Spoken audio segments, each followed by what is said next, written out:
of us, hold on to sound doctrine. No admixture of nonsense. Realizing the importance and significance of a sound faith, sound conduct built on sound teaching and sound doctrine. There's a priority to the preached word that we honor because of its clarity and because of its conviction on our hearts.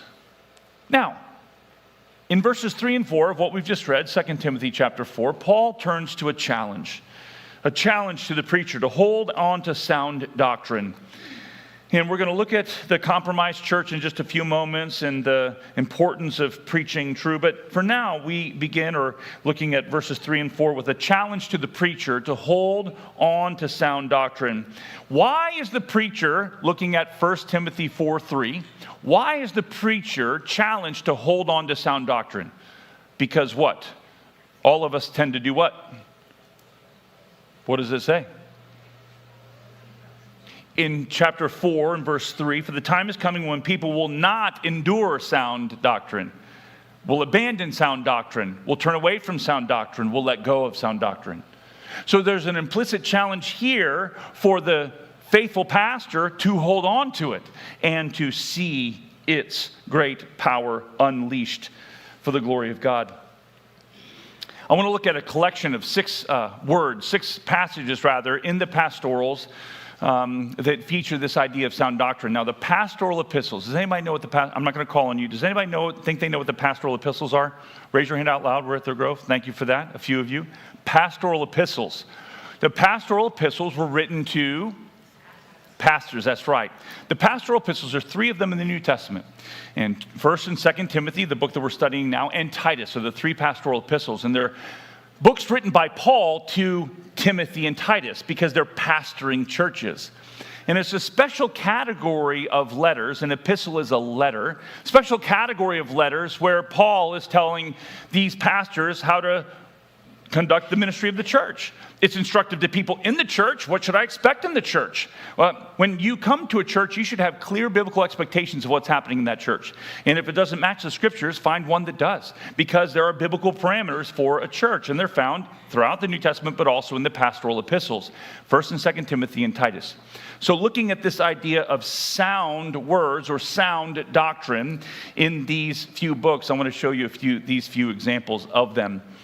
The word sound, before we look at this list, is the word for, the Greek word for which we get our English word hygienic.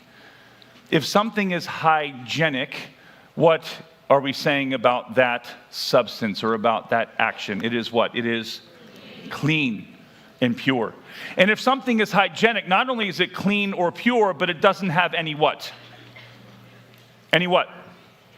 Germs or dirt. If something is hygienic, it is clean and pure and has no admixture of germs or dirt. That's the word for sound. So all of these examples, the ones that are here on the screen, are examples of hygienic teaching, doctrine, speech, clean, pure doctrine, teaching that has no germs, nothing. Why are the germs a problem? Because they do what? They promote infection and decay and corruption. The germs are a problem. So we're looking for sound healing, sound words, sound doctrine, because the germs mix in, creating corruption, infection, and decay. So the word sound in all these passages refers to this word for hygienic purity. 1 Timothy 1:10, sound doctrine. 1 Timothy 6:3, sound words. 2 Timothy 1:13, a pattern of sound teaching. Keep and maintain a pattern of sound teaching. 2 Timothy 4:3, they will not put up with sound doctrine, our passage here. Titus 1:9, sound doctrine. And Titus 2:8, sound speech, soundness of speech. So we have this soundness, sound doctrine that we need to protect. Will you join me in Titus chapter 1? Just turn over one page to the right if you're in 2 Timothy. Because in the opening chapter of the book of Titus, it highlights this soundness of doctrine that's really genuinely critical. Titus 1, verses 13 and 14. teaches us about how this hygienic cleansing is of value to us. Titus 1:13 says, "This testimony is true. Therefore, rebuke them sharply, that they may be sound in faith, not devoting themselves to Jewish myths and the commands of people who turn away from the truth." Rebuke them sharply, that they may be sound in faith. I have a scar here on my left arm from an injury that I endured 40 years ago. As a kid, a young teenager, I was riding my bike, enjoying some miles on the road. There was some construction on the road that wasn't anticipated and traffic alongside of it. So as I came up to this construction and cars on my left, I chose to stay the course. But in doing so, I hit this patch of gravel and did a Superman over the barricade because, again, I crash landed into the construction zone.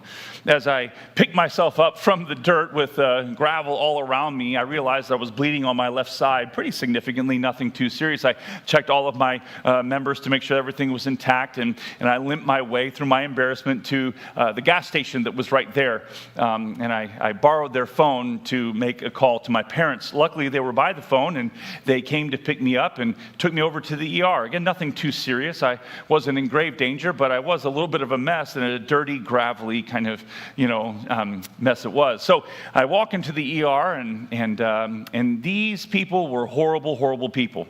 I'm pretty sure they thought they were doing their job, but I thought they were digging all the way through my arm, cleaning, all the way to the other side. I literally thought that I would come out, their rags and their cleaning agents, because they were digging in there. They were digging in there. They were rebuking sharply my arm. They were digging and they were digging and they were cleaning and they were cleaning and they were rinsing and they were rinsing. And I was writhing in pain and I was like, please have mercy. Were they having mercy? They were having mercy because they had to make sure that what was true of the wound. It was clean. Imagine they wipe it out, wipe it off, they bandage it up, and it heals over with a germ or bacteria on the inside. What happens next? Something horrible. You have an infection. And something horrible. So they were cleaning, rebuking sharply the wound, and they were rubbing. I remember writhing in pain, but they were doing it out of mercy to make sure that there was not corruption, but what? Soundness. Sound doctrine. Hold on to it. Let all of us hold on to sound doctrine. No admixture of nonsense, but realizing the importance and significance of a sound faith, sound speech, sound conduct built on sound teaching and sound doctrine.